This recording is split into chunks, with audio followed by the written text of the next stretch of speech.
कार्तिक महात्म्य पंचविंश अध्याय। एथु अंतरे कथा शुण दिज अग्रते काल गण कहती जमदंड कथा पापी जनकर व्यवस्था हे विप्र शुण एक मने संसारे छंती जेउ जने श्री गुरु चरणे न सेवी जगत नाथरे अभावी उत्तम जन दूर करी कुजन मेले दिन हरि गुरु निंदुक गुरु द्रोही गुरु विशेष गर्व वही एमंत पापी जेबे मरी ता प्राण प्रेत पिंडे भरी तुरीते धरी घेनी आसु नासा श्रवणे बेगे नासु से रंध्रे लोह कीड़ा मारी नरके निवेशु बांधी करी जावत जम अधिकारे तावत थाई नरक घोरे से नरक नाम कुंभी पाक अति दुर्गंध दुरात्मक अशेष महापापी जने कुर्मी शरीरे से ही स्थाने अछंती कोटि कोटि होई श्रेष्ठ पापी तनु खाई एबे एबे हो शुण दिज वर अग्नि न सेबे जेउ नर ताहांकु दशा अछि जेते से कथा शुण एक चिते अग्नि जे स्वयं नारायण संसारे परम कारण जगत निस्तारिबा पाई विजे अछंती मूर्ति होई चर अचर सर्वभूते प्रत्यक्ष प्रकाश जगते जे ब्रह्म अग्नि तोष करी नरे संसारु जानती तरी जेणे अनल होते हाउसी होश तोष कहिबा तहिर संदेश जे अग्नि प्रकाशे जगते विप्र पूजिब गुआ घृते आवर जेबे नर नारी जठर अग्नि तोष करी क्षुधार्थ जने देई अन्न स्थावरे देव जल दान आपना शक्ति अनुक्रमे अग्नि पूजिब जथा धर्मे एमंत न करी जे जन आपना सुखे बंचे दिन दरिद्र जने दया नाही ताहांकु बोली अग्नद्रोही से पाप अंत कले आसी आंब दंडरे हुए ध्वंसी ए पापी बेनिकर काटी तपत चिकणे आउठी धूली पुराई तार तुंडे पकाऊ नेई नरक कुंडे से नरक रौरव नाम अनल तेज घोर तम अति दुर्गंध धूममय से नरके पड़ी पापी काय तक्षणे से लांगुला रूपे घोर नरक तनु तापे क्षुधा नले जले पेट देवाग्नि जेन्हे तरु क्रोट से ही प्रकारे क्षुधा दुख के अबाता कु देव भिख किछि ही न पारई खाई कांदई घोर नरके थाई संसारे थाई जेते दंड जेते बरस नरक पिंड अति कुठर पड़ी थाई तहु स्थावर देह पाई षड़ ऋतुर ताप सही बन अनले देह बही एमंते शत जन्म जाई मनुष्य देह तेवे पाई विप्रये स्वयं विष्णुमये तारे अपराध हेतु हुए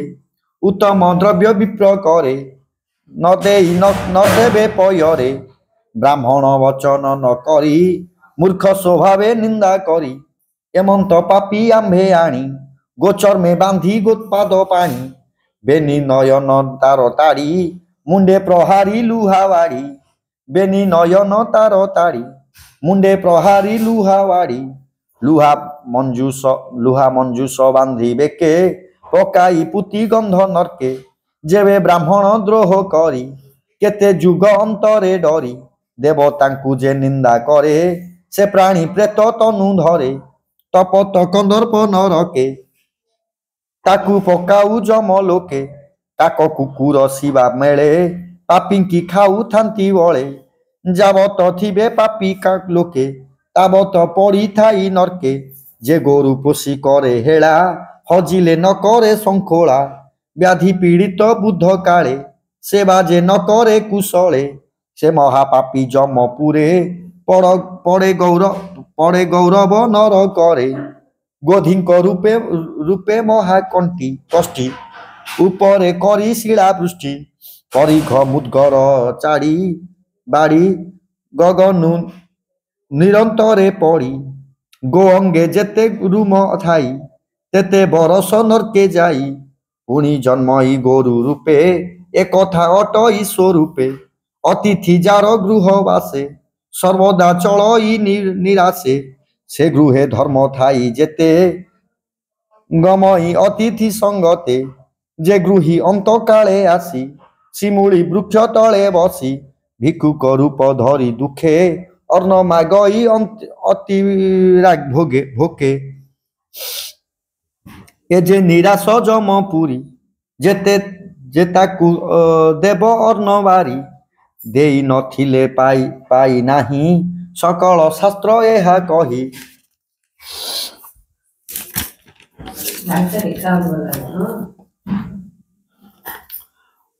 ଅଧିକ ଦଣ୍ଡ ଅଛି ଯେତେ କହିବା ଶୁଣ ଏକ ଚିତେ ଅତିଥେ ଅଭକତ ଯେହୁ ଅତି ଅଭାଗ୍ୟବାନ ସେହୁ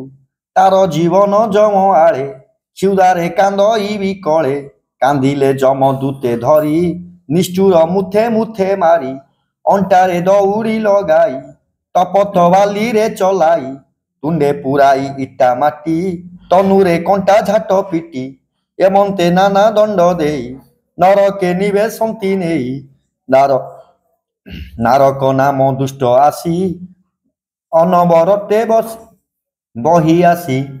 ସେ ଆସି ଧରେ ପାପ ଦେହେ ନିରନ୍ତେ କାନ୍ଦୁଥାନ୍ତି କୋହେ ଏମନ୍ତେ ଅଗ୍ନି ଦେହି ନର ଏଥୁ ଅନ୍ତରେ ହୋଏ ପର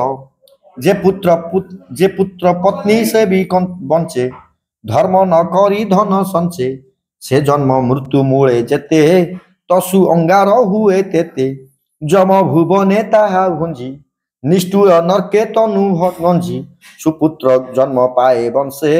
ସେ ନର ଥାଇ ନର୍କ ବାସେ ଯେ ଜନ ଅବିବେକ ପଣେ ଭୃତ୍ୟକୁ ଦଣ୍ଡେ ଅକାରଣେ ତାର ଜୀବନ ଅନ୍ତ କାଳେ ପକାଉ ହେମ ନର୍କ ସ୍ଥଳେ ସେ ନିରେ କପଟ କୁମ୍ଭୀର ମତ୍ସ୍ୟ ମଗର ସୁସମ୍ବର ଏମନ୍ତେ ଜଳଚର ଯିବେ ପାପୀଙ୍କୁ ଖାଉଥାନ୍ତି ସର୍ବେ ସେ ପୁଣି 3 ଯୁଗ ଗଲେ କିଞ୍ଚିତ ଧର୍ମ ତାର ଥିଲେ ନରକୁ ହୁଅଇ ନିସ୍ତାର ଏବେ ହୋ ଶୁଣ ଦ୍ୱିଜ ବର ଯେ ବଣ ଜନ ଜ୍ଞାନୀ ହୀନେ ଜନ୍ତୁ ବଧଇ ଶ୍ରଦ୍ଧା ମନେ କାର୍ଯ୍ୟ ଅକାର୍ଯ୍ୟ ଦୋଷ ଦୋଷେ ଯେ ବଣ ଜନ ଜୀବନାଶୀ ସେ ପ୍ରାଣୀ ପର ଲୋକେ ଆସି ସାତ ଚଣ୍ଡାଳ ରୂପ ଦିଶେ ଅନେକ ମାଡ଼ ମାରୁ କରେ ପ୍ରଭାବ ସହ ଶରୀରେ ପୁଣି ତା ନାଶାବଦ୍ଧ ବିଧି ପାଟ ଦଉଡ଼ି ତହିଁ ବାନ୍ଧି ବନାସି କଣ୍ଟା କଣ୍ଟେ ଭରି ଗଳାରେ ବାନ୍ଧି ଯତ୍ନ କରି ପାପୀଙ୍କି ଧରି ଯମ ଲୋକେ ପକାନ୍ତି ନିରାପକ୍ଷ ନର୍କେ ସେ ନର୍କେ ପଡ଼ି ଜନ୍ତୁ ଦ୍ରୋହୀ ଅତି ଆକୁଳେ ଲୋଡ଼େ ତୁ ତ୍ରାହି ସେ ନର୍କେ ବୁଢ଼ୀ ପାପୀ ପଡ଼ି ଶରୀର ଯାଉଥାଏ ସଢ଼ି ନିଶତେ ବୁଡ଼ିଲେ ନରକେ ଜୋକ ଲାଗନ୍ତି ଦେହ ଯାକେ ତପରେ ଥାଇ ଲୋହ କାକ ତଣ୍ଟିରେ ତର୍ଜନ୍ତି ଜମ୍ବୁକ ଏମନ୍ତ ଦୁଷ୍ଟ ଜୀବ ଯେତେ ପାପୀଙ୍କି ପିଡ଼ି ତାକେ ନିମନ୍ତେ ନରକ ତୀରେ ତୀରେ ଥାନ୍ତି ପାପୀଙ୍କି ଦେଖି ପ୍ରଭାବନ୍ତି କ୍ଷିତିରେ ଜନ୍ମ ଥିବା ଯାଏ ନରକେ ପଡ଼ି ତାଏ କାଏ ସେ ନର ଦୟା କ୍ଷମା ବିନୁ ସଂସାରେ ବହିଥାଏ ତନୁ ସେ ଦେହ ଅନ୍ତେ ଯମ ପୁରେ ତାଙ୍କୁ ଦଣ୍ଡନ୍ତି ଲୋହକାରେ ଲୋହ ମଞ୍ଜୁଷ ବେକେ ଲଦି ମୁଣ୍ଡରେ ଲୋହ ଶୂଳ ଭେଦି ତପତ ଲୁହା ତୁଣ୍ଡେ ଭରି ଲୁହାର ବାଡ଼ି ଘେନି ମାରି ଚରଣେ ଲୋହ ଫାଂସ ଦେଇ ଲୋହ ମଞ୍ଜୁଷ ମଧ୍ୟ ନେଇ ତପତ ବୈତରଣୀ ଜଳେ ସେ ପାପୀ ଥାଇ ଚିରକାଳେ କିବା ସୁକୃତ କରିଥାଇ ଯୁଗ ଅନ୍ତରେ ପାର ପାଇ हे विप्र शुण हेतु करी जे बण जन करे चोरी सुजन जन रे कपट जे परदार रे लंपट ए तिनि महापापी काले पड़ती घोर नर्क स्थले पूज शोणित शुक्रमल ए चारि मिसी जेउ जल तिनि हे पड़ी थांती तही जापिकी अनुसरी रही जे जन परे निंदा करी ता मुखे मुरुज प्रहारी साधु हिंसंती जेउ मुढ़े ତାକୁ ବସାଇ କନ୍ଦା କୁଢ଼େ ଅଭକ୍ଷ ଭକ୍ଷ ଇଜେ ନ ଜନ ତା ବାସ ନରକେ ସଦନ ହେଟ ବଦନେ ପଡ଼ିଥାଇ ଊର୍ଦ୍ଧ୍ୱକୁ କରି ପାଦ ଦୁଇ ଯେ ନିଜ ଜାତି ଧର୍ମ ଖଣ୍ଡି କୀଟଙ୍କ ତୁଣ୍ଡେ ତାଙ୍କୁ ଦଣ୍ଡି ଏହି ପ୍ରକାରେ ଏକ ଏକ ପାପୀଙ୍କି ଦଣ୍ଡ ପରଲୋକ ଏହା ନ ଜାଣି ଜଡ଼ ମୂର୍ଖ ଆତ୍ମାକୁ ଦେଉଥାନ୍ତି ଦୁଃଖ ଦୂତଙ୍କ ମୁଖୁ ଏହା ଶୁଣି ବିପ୍ର ଚିନ୍ତଇ ଚକ୍ର ପାଣି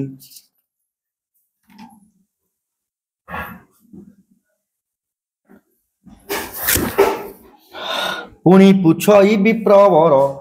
हे धर्म दूते कृपा कर माया संसारे देह बही एड़े अज्ञान अवा काहीं जेते कहिल पापी रीति के एथु रही निवर्ती एथकु प्रति किस आस कहिबा ज्ञान उपदेश विप्रवचने जम दूते बोलंती शुण एक चिते आम्भे कहिलु जेते कथा पापी लोकंक कर्म जथा अज्ञाने करी महापाप शरीरे बहु अछि ताप जे बण जन एहा शुणी आत्मा रहित परिमाणी कार्तिक कृत्य महाव्रत शरण जीव रमाकांत तार सकल पाप ध्वंसी अंचिता पुरे जाई बसी ए ध्रुव वाक्य निराकार आपणा ठारू हेतु कर तु जेबे कार्तिक मासरे थांतु साधु संगतरे तोर सुगति नाही काले नरके थांतु एते बेले एते निस्तारिलु दुस्तरु कार्तिक व्रत महामेरु एमंत बोली जमदूते तक्षणे ब्रह्मांक संगते मिलिले जंतुपति आगे विप्रंकु देखी अनुरागे जम बोलंती दिज शुण तुम्भर अछि एड़े गुण मोहि न जानी कली दोष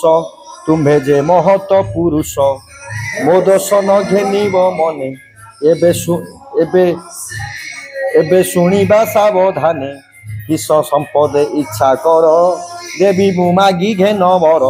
से धर्मराज सुप्रसन्ने विप्र कहूछि तोष मने हे प्रभु जंतुपति कर पति तोते गोचर सर्वगति सकल धर्म कर्म जानू प्राणी कर्म परमाणु तुझे भक्ति जारे बहु से अन्य मार्गे जीव तहु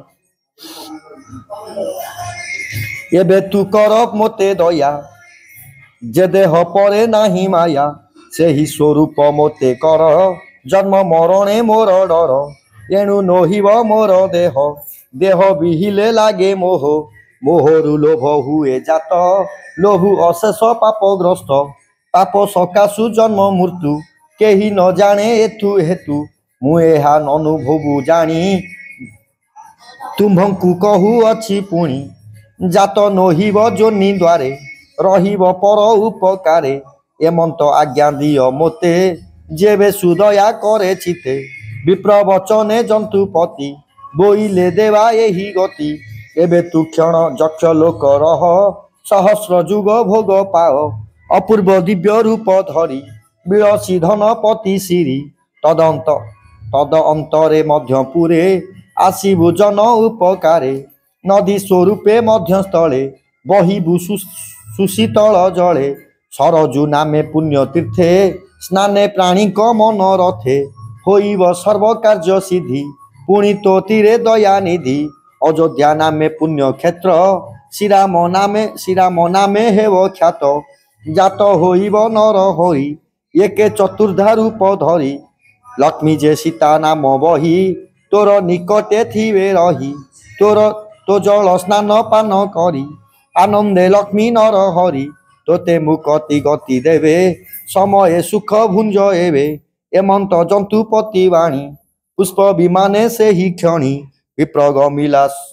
जक्षपुरे गंधर्व गणे झंगतरे अलकापुरे हेला जाई रहिला दिव्य भोग पाई शुण गो देवी सत्यभामा এমন্ত কার্তিক মহিমা নয়নে দেখি ধনেশ্বর অশেষ দুঃখ হেলা পার যে জনে এ ব্রতে বিশ্বাস তা ভৃত্য মহাদেব দাস ইতি শ্রী পদ্মপুরাণে উত্তরাখণ্ডে কার্তিক মহাত্মে ধনেশ্বর বিপ্র মুখ্যণ নাম পঞ্চবিশ্বোধ্যায়।